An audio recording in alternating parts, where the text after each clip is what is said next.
Hey, if anybody's figured out why they did this, I would appreciate knowing if you could leave it in the comments, please. Why did they film these episodes but then air them out of order? And I think I said this the last time. I think this was the last time. And then it happened again. They did 134, 130, 136, and 135 out of order. So, hey, anyways, welcome to the D. Louise book series. I'm Christina, Kristina. This is where we read books, talk about books, no special effects, no theme music, no fancy, smancy stuff going on here. And every single Friday, we recap. I'm a series person. I like series. I like character progression. I like character growth. And because they're in the Delta Quadrant, they don't do much growing. Well, they grow personally, but they don't grow in rank. But I like the series. So every Friday we recap episodes. If you haven't seen The Next Generation, please go and watch those. And eventually, at some point, I'm gonna go back and redo a couple of those episodes because some of them were my favorite episodes, and they came through gibbly gob. So I may have to redo them one day if I ever get around to it. But we are doing Star Trek Voyager, and we are in season 5, and we are doing episode 136, Lifesigns. I will go on the record as saying this is a iffy episode. I think, don't hold me to it, but I think this starts a little undercurrent with Paris, and I don't like it at all. It makes me uncomfortable. I'm not happy with it. I'm not pleased with it. If I wasn't doing the recaps, this is probably one of the episodes I would skip. Although the Doctor's romance is cute. He does have another one further down the road. But and I don't the actress is fine, but I don't like Seska the character. I just don't like Seska the character either. So there's quite a few things about this episode that I don't like. There are 2 episodes that I will never talk about. And those are the 2 Nazi episodes further down the line. But we will get there at some point. But anyways, where are we? Lifesigns. There is no captain's overview for this. And like I said, I believe this starts the Paris stuff, and I have this expression. It's just. You can fill that sentence in any way you want. You can make it just happy, just bad, just good, just awful, just whatever. It's just.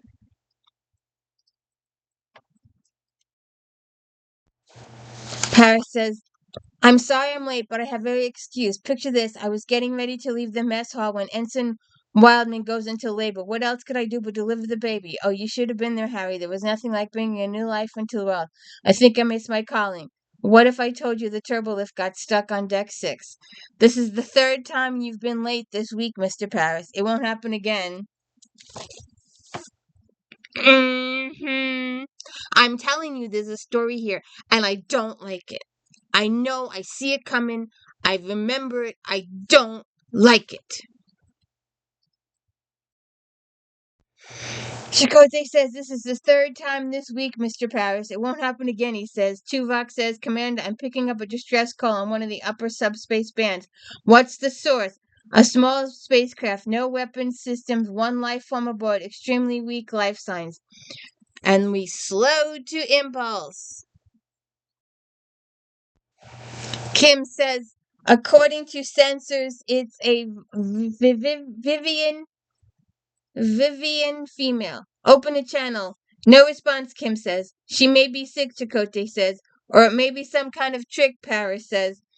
Tuvok says, preliminary scans show no other VIDIIAN ships in this sector. It's unlikely this is a trap. Janeway, Commander Chakotay notified the doctor, Miss Kim beam the woman directly to sickbay, and he does. The doctor is examining the patient. He says her renal organs are 20% of normal and her cardiovascular system is on the verge of collapse. And they work on her for several minutes. Then they see this thing here. It was better when it was flowing because then it was blinking really loudly and you could see it. the device is actually storing her synaptic patterns, processing them, and transmitting neuroelectrical impulses to the rest of her systems.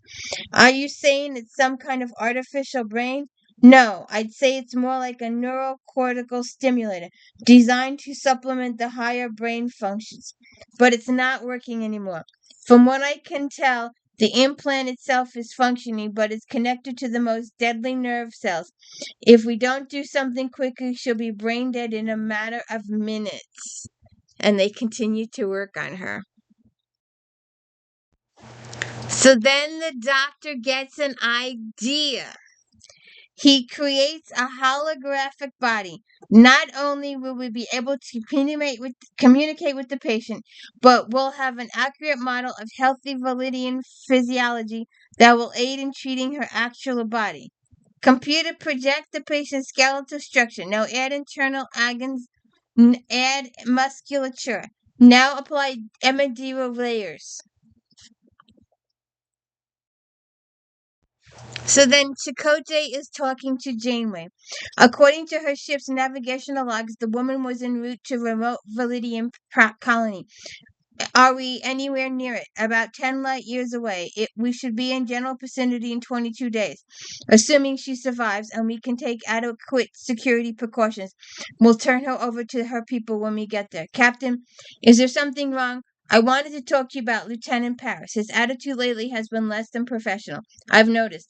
I know crew discipline my responsibility, but in this case, I thought I should get you involved before I took any action. In a way, Paris has been your personal reclamation project. I appreciate you bringing this to my attention, Commander, but I trust you to handle the problem the way you see fit. There's something going on here, and I do not like it. He's doing a special something. I just don't like it. So he's created the hologram. He tells her, I am the Chief Medical Officer of the Federation Starship Voyager. We received your distress call and brought you aboard. What have you done to me? It's quite simple, really. I used the undamaged chromosomes in your cerebellum to recreate the original DNA code and then program the computer to project a holographic template based on genome. I'm a hologram? He gives her a mirror so she can see her face, and she's crying. Your neural patterns were degrading rapidly. It was too late to expect results from improvaline, so I was forced to improvise. Not that it would have occurred to just any physician. Why are you crying? I'm sorry. I thought you'd be pleased. I'm just never expected to look healthy again. I've been sick for so long. I'll need a complete medical history. How long have you been ill exactly? I was first diagnosed with the phage when I was 7. And when did you begin to receive replacement tissue? About the same time. At first, it was hard to get used to the changes, but it happened so often after a while, I stopped noticing. I never thought I'd see myself again. Thank you. This is an extraordinary gift.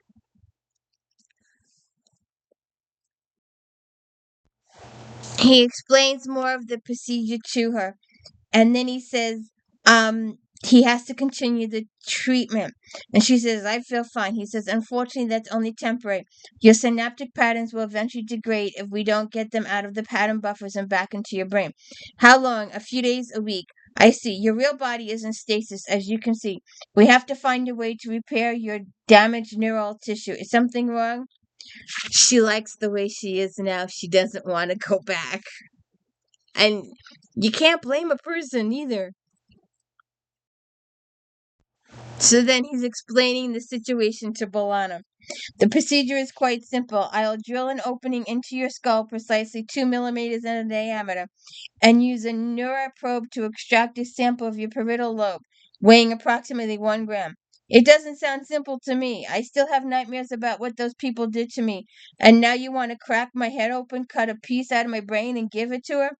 Your experience in the VIDIIAN prison suggests Klingon DNA is resistant to the phage. Losing a small amount of newer tissue is inconsequential. Not to me, it's not. No, no, no, no, no, no, no, no, no, no, no, no. I agree with her. No, no, no, no, no, no, no, no, no, no, no, no, no, no. Yet that same tissue grafted into the patient's brain and stimulated to grow will significantly slow the spread of infection. If we increase the graft tissue mass quickly enough, we can transfer her synaptic patterns into her brain before they degrade in the hollow buffer. It won't cure the phage, but it should prolong her life. Please, Bawana, think about it. Please, please.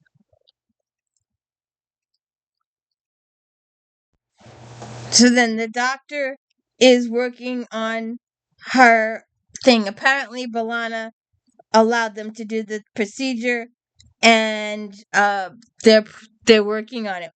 He's mentioned our old friend and pal, Dr. Leonard McCoy in 2253. I'm equipped with collective medical knowledge of more than 3,000 cultures. As you see here, my imaging systems allows me to perform and in many cases improve upon the most delicate tactical maneuvers required by a dizzying array of surgical procedures. Incredible! We continue to work. So they talk, and the doctor's like, "I know some place we can go and have some talk and date like talk." They are in Sandrines, and they have a little get together. They talk, they dance, etc. So then Chakotay catches up with Paris in the mess hall. How have you been feeling lately? Something bothering you? No offense, Commander, but why this sudden concern for my feelings? Well, you've been moody lately, indifferent to your duties. To be honest, you don't seem to be taking your job very seriously. If you've got a problem, I'd like to know what it is. Yeah, it's you. And he goes on to sort of kind of pick a fight with the guy. See, I'm telling you, there is something going on. And I'm not sure, it doesn't come clear in this episode. It might come clear in the next episode.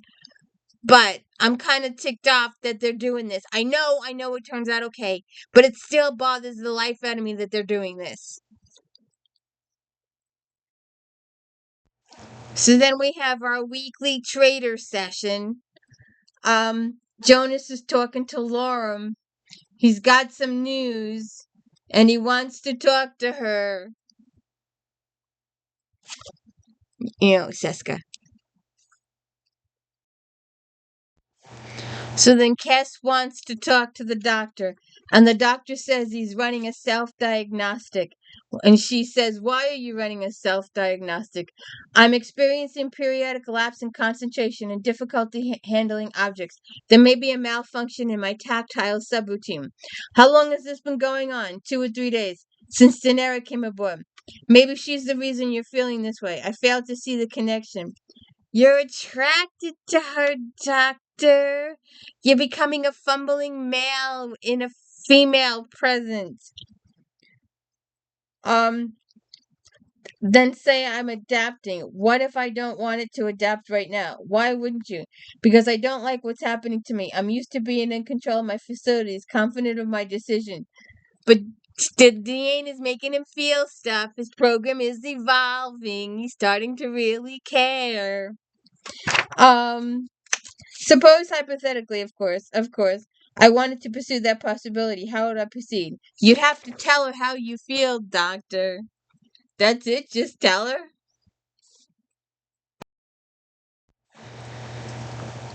Okay, well, first of all, you don't do it with Kes in the room. You don't tell somebody you have feelings for them when Kes is watching you. You also don't tell a person that you have feelings for them as a holographic person because you're seeing them, unblemished here.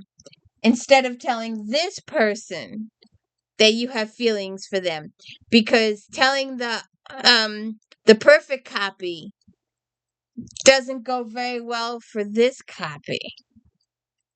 Or the original, should I say. You see the problem here, and you see why she has a issue with it, because he's telling the perfect her he has feelings and not the imperfect her. So then the doctor goes and talks to Tom.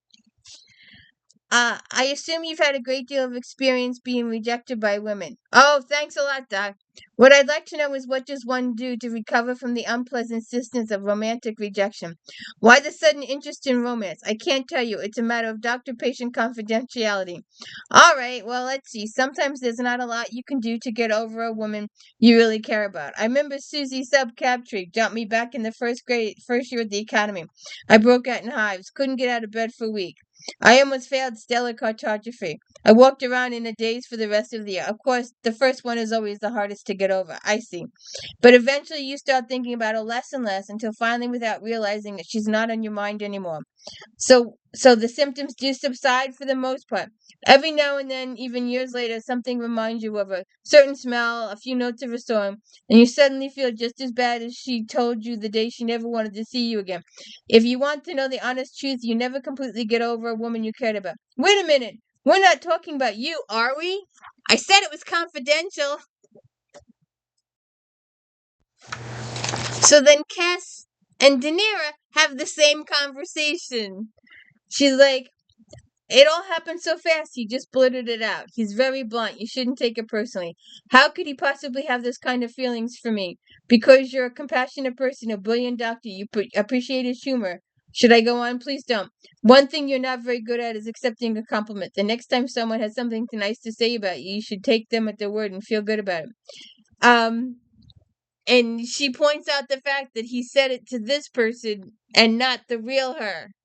And the real her's got the phage.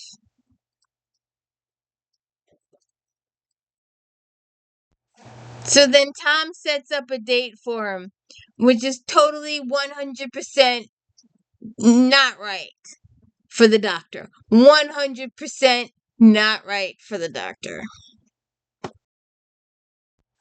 So we get an overview from the doctor. Doctor's personal log, stardate 49504.3. Inaugural entry. Cass and Mr. Paris have conspired to get Daenerys and me alone together in a place Paris considers romantic. I never felt more uneasy. Really? That's romantic? I don't know. Niagara Falls would have been more romantic than this. Seriously, Tom. He gives her flowers, he gives her chocolate, tells her they're doing a human tradition of parking. But I don't. It's not for him. And they just sit there and stare at the stars, and they actually have a slight kiss. There's the full view. What do you think? That or Niagara Falls?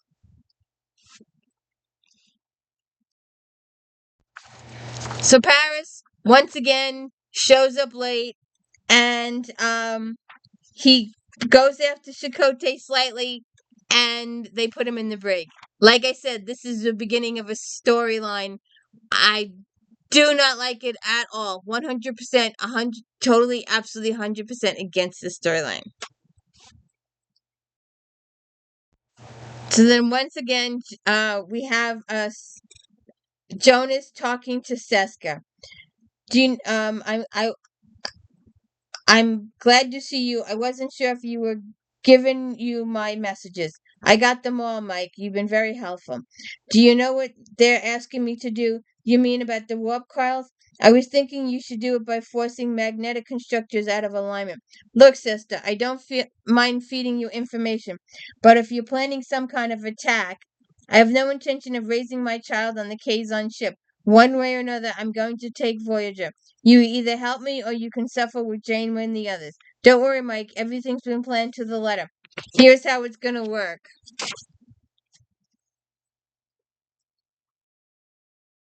I always said she took Chakotay's DNA when they had him captive, but I'm not sure about that. So they're back in sick bay, and the doctor is working on her physical body, and he says, The brain is rejecting the graft. We can't go through with the transfer. I'm detecting elevated levels of nitroxin. Where could that have come from? Is it possible you made an error, administered nitroxin instead of serotine? I don't think so, but here's the hyperspray I used. Check for yourself. You're correct. It's Civilline. Has anybody else been in sick bay the last 24 hours? Crewman Foster came in for analgesic. Ensign Wild came in here for her prenatal checkup. Why? Because the nitro was not administered by accident. I can only conclude that someone is deliberately trying to kill her. Who would want to kill her? Perhaps someone who bears ill towards VIDIIAN. Whoever it is, I intend to find out. I'm calling Lieutenant Duva. Please don't do that. We have to find out who's trying to obstruct your recovery. I administered it. She did it. She doesn't want to go back. She doesn't want to be her again. She doesn't want to have the phage again. Uh, So then the doctor asks Kes to leave so they can talk in private. I don't want to go through with the transfer. If we don't get your neural patterns out of the hollow buffer, you'll be brain dead in a matter of days. I can't let that happen. I'd rather live 2 more days like this with you than go on for who knows how long, wasting away a piece at a time. It is my duty to keep you alive. I thought you were my doctor. I thought you were my friend. I am your friend. What kind of friend would ask me to go back to living like that? And she points to the body with the phage on it. And for what? So I can go back to a world where everyone I have loved has died, where almost everyone I meet is going to die? You're a doctor. You can help them. I can't help them. I can't cure them. All I can do is prolong their suffering, just like you want to do to me now. I have no desire to see you suffer. Do you know what it's like? Do you know what it's like to be a 9-year-old child and suddenly your best friend doesn't want to come to your house anymore? When you ask your mother why won't Mela come and play with me anymore? She tells you because they're afraid of you, of the way you look. I was never afraid to touch you because he's touching this. He's not touching the real body. See, that's the big issue here. He's not touching the real her. If you put me back in my body, I'll have to go home and my people. I know, but we still have 2 weeks together before we reach the colony. Please, be with me as long as you can. And that's where it ends. They don't, he is just, oh, wait a second. So it ends with her coming into the bar, and that's it. So I guess she agreed to live. Let's see what other miracles he can pull off. But I don't like this Paris thing. I don't like it at all. I really don't. We'll have to see what happens next week when we watch the investigations and see what happens. Hey, don't forget to check out JD Robbie Dallas character spoilerizations every single Saturday, unboxings every single Sunday, Flashback Mondays. If anybody has any suggestions for those, please submit them in the comments. And of course, my daily book reviews and If Then Fridays. If you like this author, then you might like that author. Have a good one.